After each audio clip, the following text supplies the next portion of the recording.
Hey, what's going on, guys and gals, ladies and gentlemen, children of all ages? My name is Jamaris, and I'm here on CNI.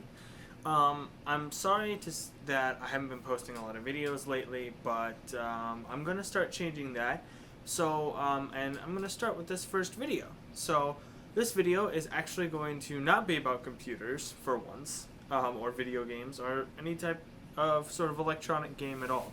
Well, it is an electronic game, but it didn't start that way.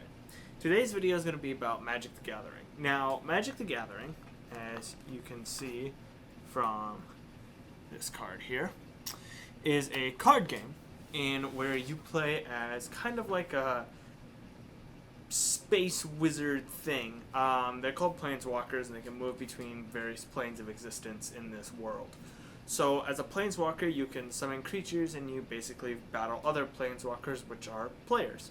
So I'm making this video as a very basic introduction to Magic the Gathering, because Magic typically is taught to people by others that have played Magic. So it's really kind of difficult to get into, or you can just read tons and tons and tons up on it.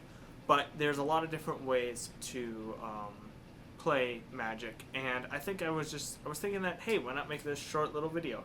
Now, I am pretty new to Magic. I've been playing it for about 3 months now, but I have the basic rules down pat really well. Some of the more difficult strategies, you can watch tournaments or other things like that, read up as well. But I'm just going to walk through a very basic, informative video about the basics of Magic. So, let's get started. Alright guys, so let's get started. Now, so how does Magic work in basically like summoning creatures and casting sorceries or instants? And an instant spell is basically a sorcery that you can cast at any time, as well as, all kinds of spells. So the basis for all your spells in Magic is through mana. Now, there are 6 types of mana. There's red mana, which is represented by this little fireball here. There's green mana, which is represented by a tree. There's blue mana, which is represented by this little water drop here. There's black mana, which is represented by the skull. And there's white mana, which is represented by the sun. And then finally, there's colorless mana, which is usually either a gray circle, or now more recently, it has this little diamond on it. So I'll show you an example of a creature that uses just one type of mana, and then 2 types of mana, and I will use and 1 that uses colorless mana. So basically, how does it work? So this is an example of a creature card. Now at the top right of every creature card, there is these little icons here. So this guy takes 1 red mana. Now you cannot use any other type of mana. It has to be red, and you only costs 1. So that's an example of just a creature that takes 1 type of mana. You cannot use any other kind of mana. So what's an example of a creature that uses 1 type of mana but then also has more mana that you need to pay? Well, here's an example of a creature. It takes 1 black mana and 2 mana of any type. So this means that the total is 3, because you have that 1 black plus 2. This doesn't mean 2 black mana. It means 1 black mana and the type of mana that you, or the additional mana that you need to cost. So this is the type of mana, and this is the additional mana. So this too can be any type of mana. It can be red, it could be white, it could be yellow. White, red, white, green, blue. It can be more black if you want.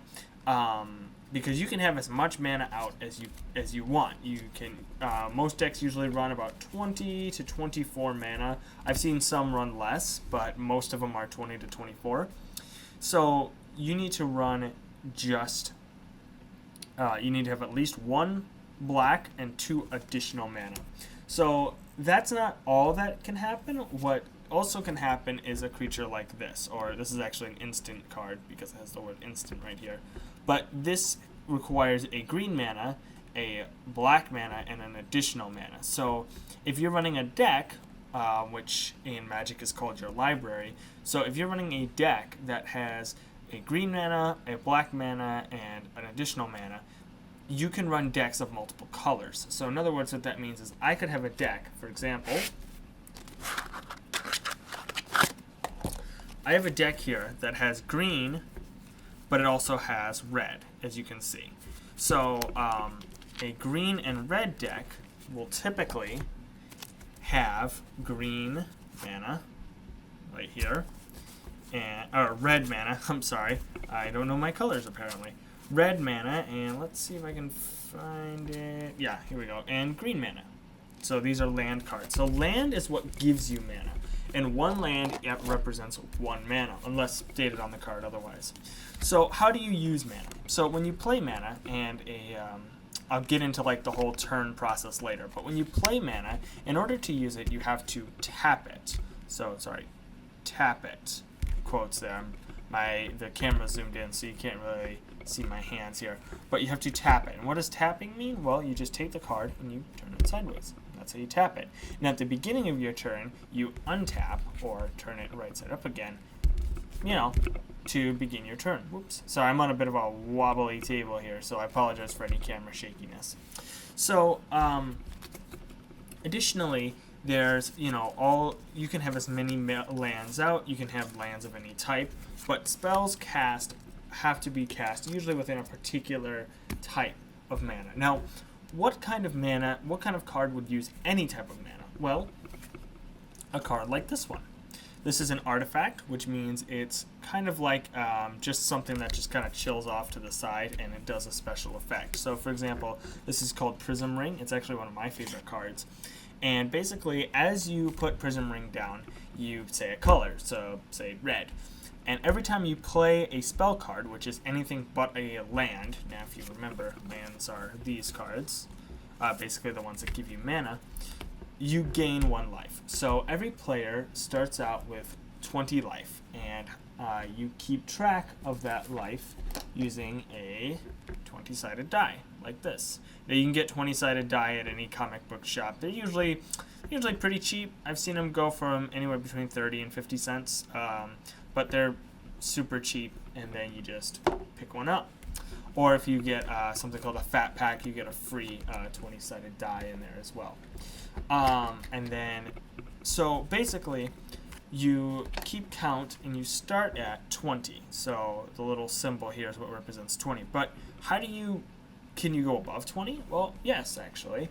Why wouldn't you be able to?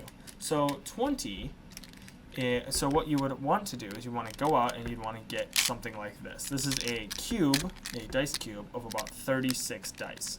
Now, Magic can be expensive if you don't know where to shop, but I got these for a discounted price, and they usually run about 12 bucks. Usually, I've seen most of them run about 12 bucks, so not that expensive.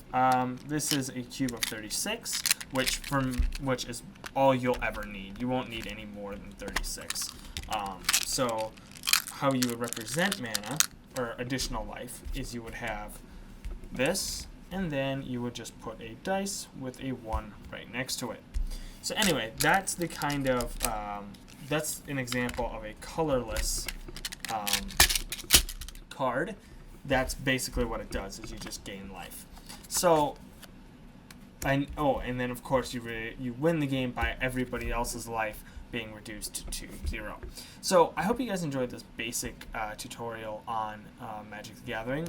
My next tutorial, which should be going up next week, will be going over instances, creatures, sorceries, and other types of cards, and show you a basic deck that you guys could probably build for about $5 or $6 if you go to a comic book shop. Anyway, I'll talk to you guys later. Thanks so much for watching. Bye-bye!